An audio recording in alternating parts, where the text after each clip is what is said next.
দুপুর 12টায় আল্লাহ তাআলারই একটি খাস নাম 7 বার আপনি পড়বেন।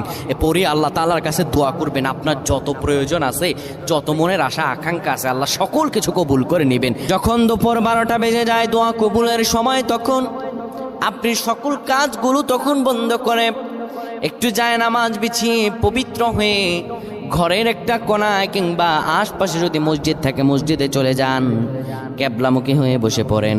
ক্যাবলামুখী হয়ে বসে সুন্দরভাবে প্রথমে 10 বার দুরূদ শরীফ পড়েন, 3 বার সূরা ইখলাস পড়েন, 2 বার সূরাতুল ফালাক, 1 বার সূরা নাস পড়েন।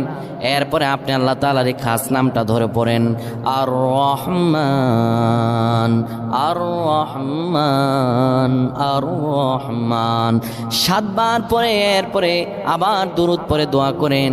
আল্লাহ তাআলার কাছে চাইতে দেরি হবে, কিন্তু আমার রব আল্লাহ আপনার দোয়া কবুল করতে দেরি করবেন না।